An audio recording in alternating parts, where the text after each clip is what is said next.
I think when we think about the role of NATO here in the UK, a lot of our attention is focused on concerns to the east in relation to Russia in particular, and even more so in recent years. And of course, we're also very well aware of the critical role that NATO has played in Afghanistan, and indeed the General himself worked in Herat as part of his distinguished military career.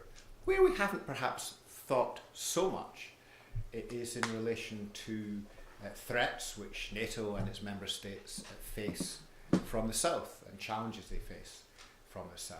But anybody looking at European security today seriously realizes that Europe faces significant security challenges, although very different security challenges, from the east on the one hand primarily, but not only in relation to Russia, but also from the south in relation to the very considerable societal changes, political changes, indeed military changes happening in North Africa, the Middle East, and indeed in sub-Saharan Africa.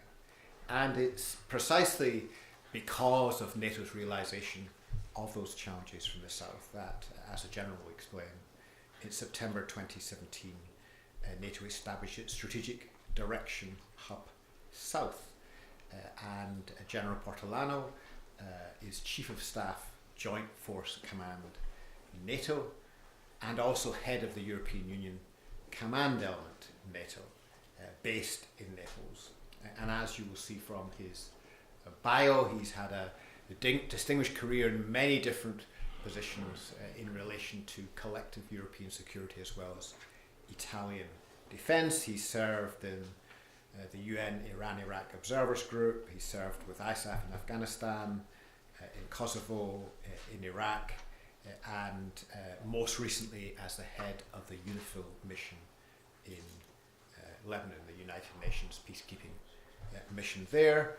And he's been in his current role, I think, since 2016, as I understand it. So he's going to give a presentation to us about the role of Allied Joint Forces Naples and NATO's efforts in projecting stability primarily towards the south, and his presentation, as I say, will be on the record. So General, we're delighted to have you at RUSI and look forward to your presentation.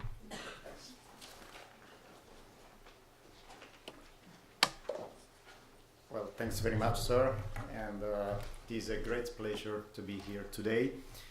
Just before starting, let me say two things on me. First of all, I'm an infantry officer, but I come from a special branch of infantry where we are well known to have iron legs, strong heart, and chicken brain. So I do apologize for that, but this is. And the second second point, I have two news for you. One is good, or one is bad, and the other one is good. Let's start with the bad. The bad is that I come from the deep south of Europe. I'm Sicilian, even though I'm an Italian, so in front of Libya. So I do apologize because you are going to face one of the most difficult times of your life, trying to understand my English with the South European, Italian, Sicilian accent. But the good news is that it won't last more than 1 hour, so it's okay. And let me start saying that I'm pleased for this opportunity to address you, to offer my thoughts on NATO and projecting stability in the North Africa and Middle East region. Projecting stability is a lofty goal, but the first question is, what does it mean? And how does NATO view it? Everyone knows that NATO guarantees a collective defense, but at the same time retains its ability to respond to crises beyond its borders and to remain actively engaged in supporting partners and working with other international organizations. And all this is part of the NATO's contribution to the international community's efforts in projecting stability. It means that NATO's deterrence and defense are not pursued in isolation. They are part of a broader response of a wider transatlantic community to the changed and evolving security environment. Just let me recall, in the most recent example, that NATO approved at the July 2018 summit a new mission in Iraq. The mission builds on NATO's effort to train the Iraqi forces as they work to prevent the reemergence of ISIS and other terrorist groups. In this framework, please let me quote what the NATO's Secretary General Mr. Stoltenberg said. The best weapon we have to fight against terrorism is to train local forces. And with the reference to Iraq, he said, a more effective Iraqi military means a safer and more stable Middle East. Therefore, projecting stability consists in strengthening the NATO's ability to train, advise, assist local forces. And NATO has a long history in this area. Everybody knows the operations in Afghanistan, Iraq, the Balkans, and the capacity building with over 40 partners worldwide. And it is increasing its effort, for instance, by enhancing the situational awareness, reinforcing the alliance maritime dimension, and developing a more strategic approach to partnership. So, with that idea of projecting stability in mind, the other question is, why is NATO interested in projecting stability in the Middle East and North Africa? The answer to that, and also to show the great work being done at the Joint Force Command Naples, I will take next few minutes to discuss three important efforts. Partnership programs, support to the African Union, and it was mentioned by the chairman, the NATO Strategic Direction South Hub.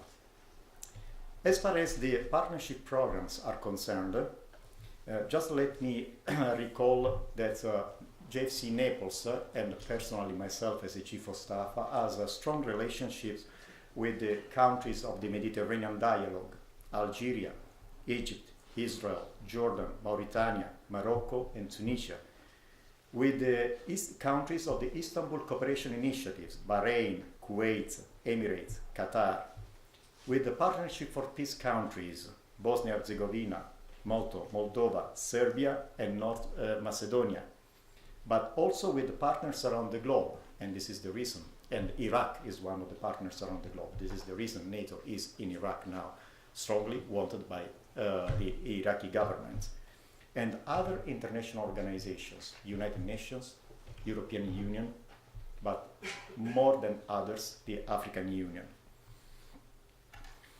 And the partnership efforts at the JFC Naples have three main end states: interoperability with the NATO forces and equipment, support to the defense reform and capacity building initiatives, and above all, the mutual dialogue with partner countries. That is a daily occurring effort that is considered to be the enabler of any military partnership. Aside from our impactful exercises, NATO partnership program has been very successful in training, education, and capacity building, and all for the purpose of projecting stability and developing interoperability. Just in the last 2 years, NATO in the South has organized some 50 mobile training educational teams that range from building integrity to counterinsurgency to logistics planning with partners from Middle East and North Africa. Then we move to the NATO support to African Union, that is an increased area. The NATO support to the African Union encompasses operational, logistic, capacity building support through exercises, tailor-made training in accordance with African Union request to the NATO. And we look forward to further strengthening and expanding our political and practical partnership with African Union, so we are better able to respond together with African Union and African countries to common challenges. The major areas of the NATO-African Union cooperation are currently the assistance provided to the African Union mission in Somalia, so-called AMISOM, the support to the operational readiness of the African standby forces, and the support to African Union staff capacity building. Talking about AMISOM and the assistance provided to this mission, NATO can provide strategic air and sea lift support to African Union member states willing to deploy in Somalia under AMISOM, but also provide subject matter experts for the African Union Peace Support Operation Division. In the field of supporting the readiness of African standby forces, NATO provides staff capacity building by means of NATO subject matter experts who are embedded in the African Union Peace Support Operations Division.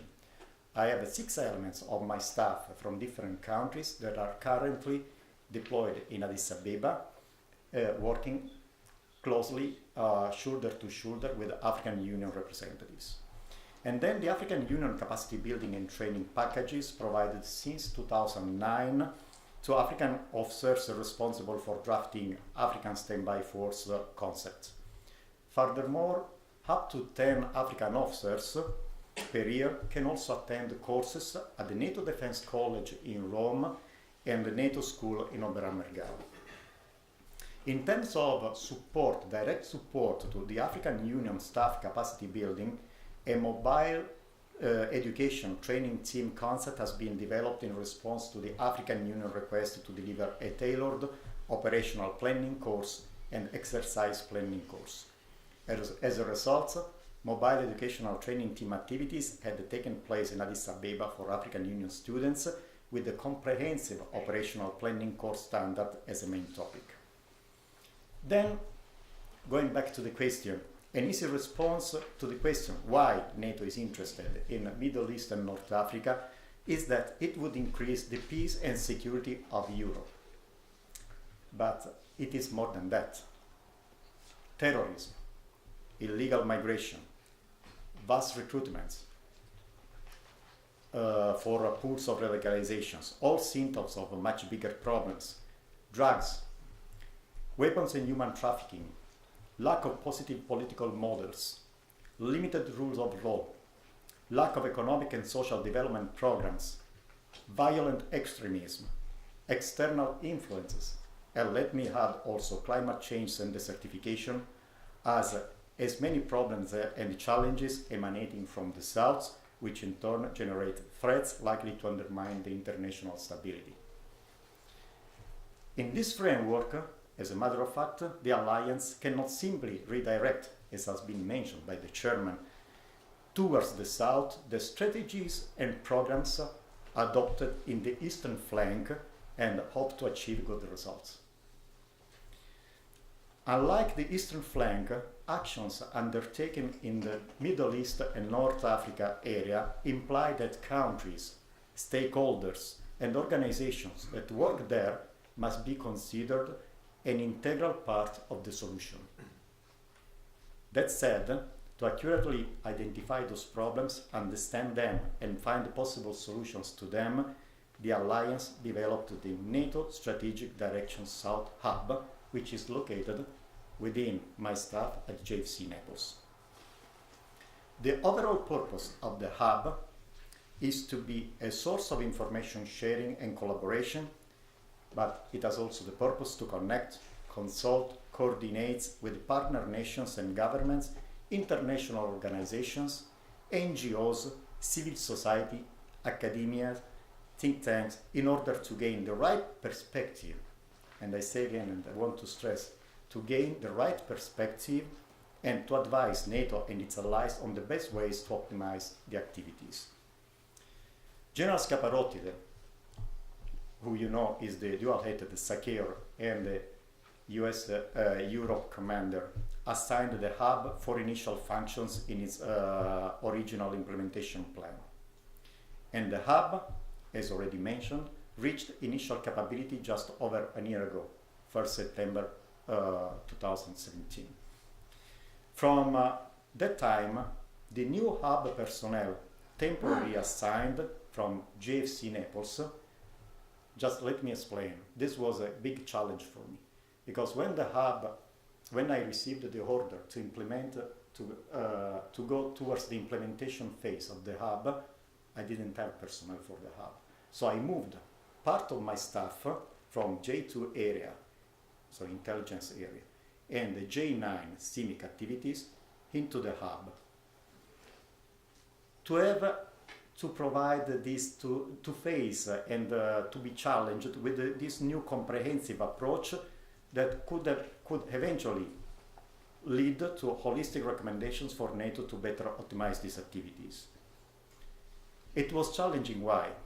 Because the first question was, what sort of knowledge do we need to develop these recommendations?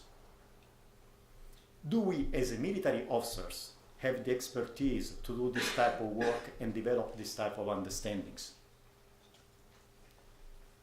We are not working.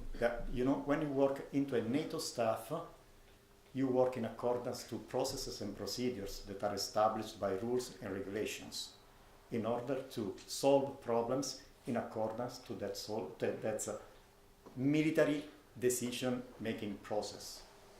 The hub is a different tool, does not require kinetic solutions to the problems, and does not require to follow the planning process in a pure military manner.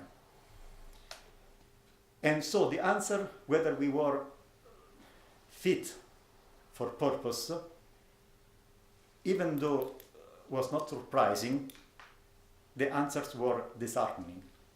NATO is a political military organization that is heavy on the military. The challenges and opportunities that exist in the Middle East and North Africa do not mostly require kinetic solutions.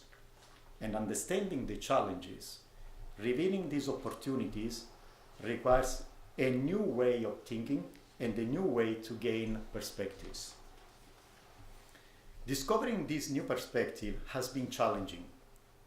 Most of the organizations in the South, and I had long debates with General Scaparotti, with the Chief of Staff, Shape, with my commander at the beginning, Admiral Michel Howard, and now Admiral Fogo, that sent his best regards to all of you. We had a lot of discussions, and the discussions were based also on my humble experience. I was deployed in Iran, I was deployed in Iraq, I was deployed in Afghanistan, in Iraq again in 2003, in Lebanon, Israel, Jordan. So the solution was to have the best perceptions, to understand what are the perceptions the counterparts have on NATO's, and what are the activities that NATO is doing in that area. And to try to gain their perspective, the hub has focused on two, let's say, ways. One is the face-to-face outreach when able. Face-to-face interface is vitally important as we build trust with the new and established relationships. To this end, the hub held the first study day in July 2018 with our growing community of interest, which also involved representatives from African Union, Economic Community of Western Africa States, AFRICOM, and European Union. I stop just 1 minute. I would like to share with you a video of this meeting. The first meeting the hub has organized and was held in Naples with representatives even coming from Africa. It was the first time having them coming to a NATO headquarters and sharing with us their perspectives and their opinions on NATO. If we can go ahead, please.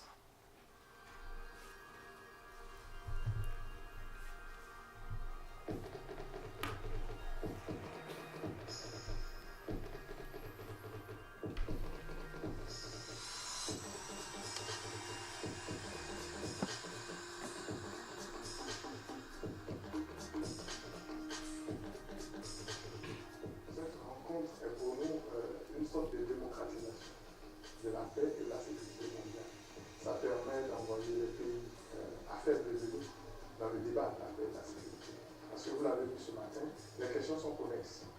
On ne peut pas parler de développement sans la sécurité. On va parler de sécurité sans le développement.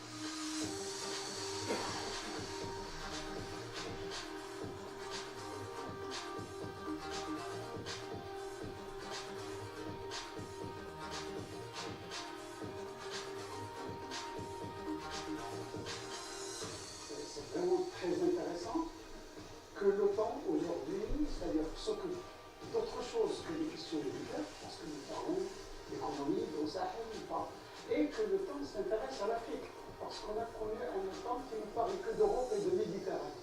Donc aujourd'hui, nous voyons cette frontière de la Méditerranée pousser un peu plus au sud pour toucher l'Afrique, ce qui est une idée très intéressante, même pour nous, au centre OCP Policy Center.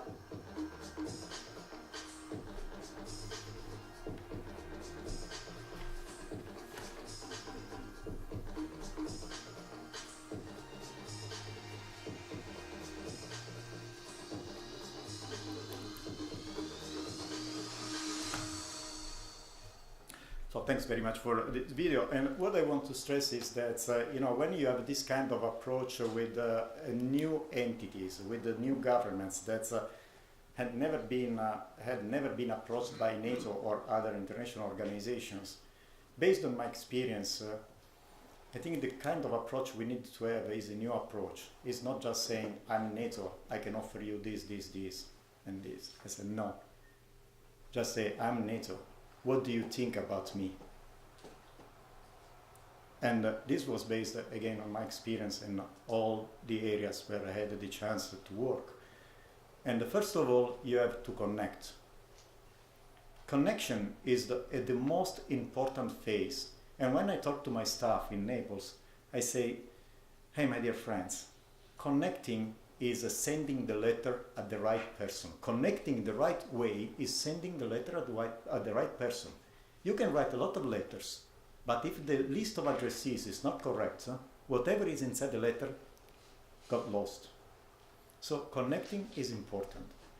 Second point is building trust. When you connect, you cannot say from now, I'm this organization, I can provide for you this kind of training, I can provide for you this kind of institutional building, I can provide them for you. No, let's start having this form of dialogue to build trust. And when there is trust between the parties, then we can start working in accordance to the 4 functions that have been provided to the hub to accomplish its mission. So these kind of engagements do not just allow us to deepen our knowledge of the challenges and opportunities in the South, but also help us understand the different perceptions coming from the hub's area of responsibility. So the hub's visible facilitation role can be a tool for NATO and like-minded organizations to counter the negative narrative of disunity and dispute over NATO response to the South. NATO in North Africa is known for bombing Libya. This is the only. When you talked about NATO, what do you know about NATO? You have bombed Tripoli, you have bombed Libya. But I can say the same can be translated when we go to the Balkans and we talk about NATO. People are appreciating a lot what KFOR is doing there, Kosovo Force is doing there. But if you go to Serbia and you talk about NATO, I recently had a meeting with the Minister of Defense, with the Minister of Foreign Affairs, and with the CHOD, the Serbian CHOD. The answer was, in 1999, 24th of March 1999, you bombed Serbia. My answer was, it is very true, we bombed Serbia, but it was not an action, it was a reaction. So it's this kind of, I think, dialogue that might help having a better understanding in the future. But moving ahead, in addition to the face-to-face engagements, the hub has also gone virtual. It is important that an established organization like NATO evolves with the technology to use the same platforms that the adversaries use for outreach. To that end, the hub, with the assistance of an NGO, African NGO, called Three Stones International, developed the hashtag grassroots virtuality. the innovative thinking for a 70-year-old organization does not come easy. We faced a lot of obstacles in organizing webinars. At the beginning, say, what are you doing? Webinars, what is that? Why we have to connect in this way and so on? But we overcome these problems, and we need to utilize innovative approaches to make new connections, just if we want to increase our understanding. First of all, the European-based think tank called Friends of Europe sponsored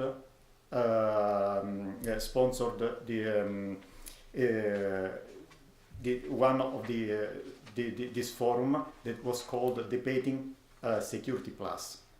And thanks to the initial introduction done by my previous commander, Admiral 5-star US Navy Admiral Michel Howard, the hub had already made connections with the US EUCOM.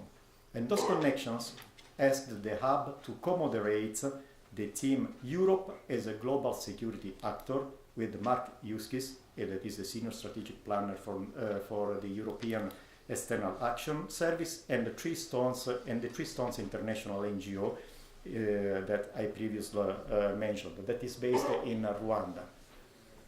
This successful event highlighted the new opportunities for online engagements. In particular, the hub personnel engaged with over 1,000 people over the two-day event and strengthened the hub's relationship with the European Union, EUCOM, and other number of African countries. In addition, a point of contact made at the Allied Command Transformation Partnership 360 conference held in February 2018 reached out to the hub about participation in a Twitter town hall event sponsored by the Atlantic Council in preparation of the Nato summit. The subsequent hub's online test run was an organic webinar entitled Who Funds Instability in Africa? During this online chat forum, the hub engaged with the representatives from civil society organizations, international organizations, NGOs from 12 different countries in Africa. And finally, the latest webinar entitled Perception of NATO in North Africa and Sahel was held by the hub personnel on the 29th of January this year. During the day-long event, hub personnel engaged with the community and the civil society leaders, NGOs, think tank and academia, and representatives of 15 African countries, and with experts from 8 experts from regional and global countries. NATO's commitment to listen to civil society representatives from the region and to value their perceptions and needs was highly appreciated.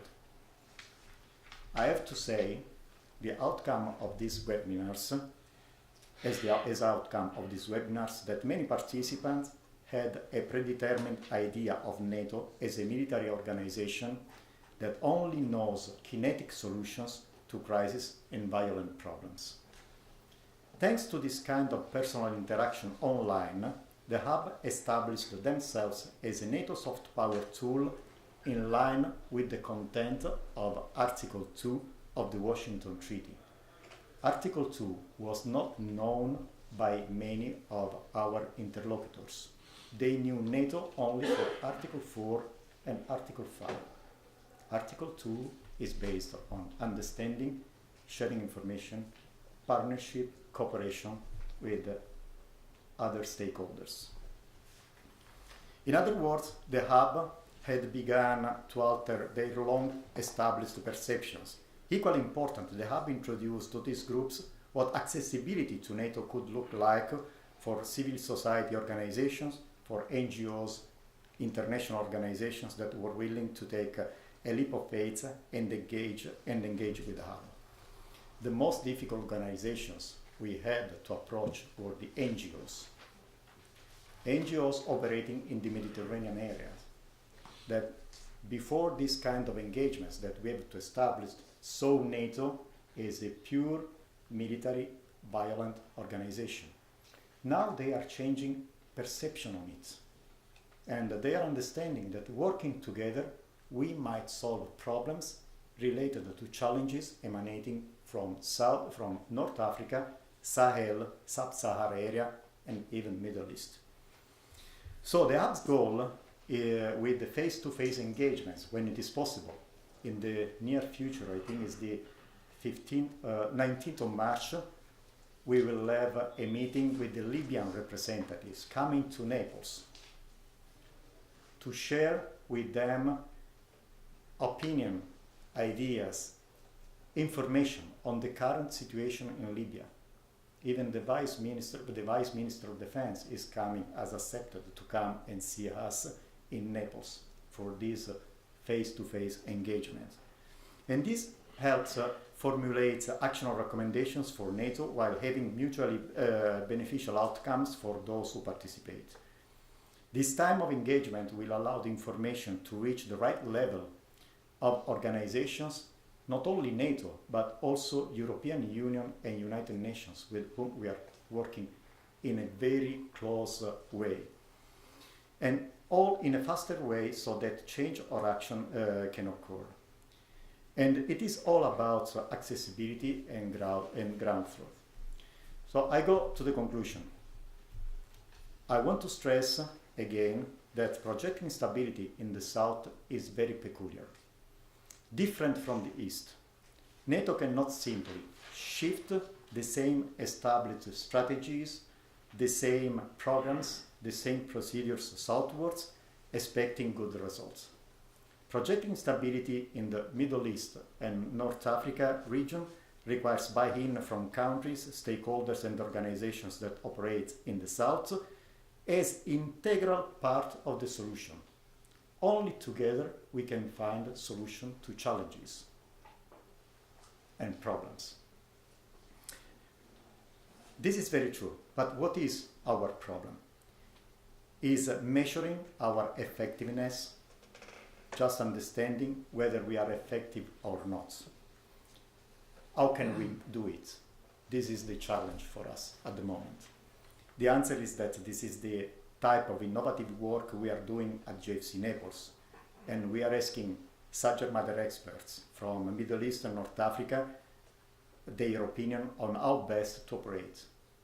We had recently seminars with the Jordan representatives talking to us about the religious culture in the Middle East, about economic problems in North Africa, about gender issues, North Africa and Middle East. Recently, a webinar was held in Naples. It was a day-long seminar with the representatives of the gender advisors from more than 20 different countries in Africa.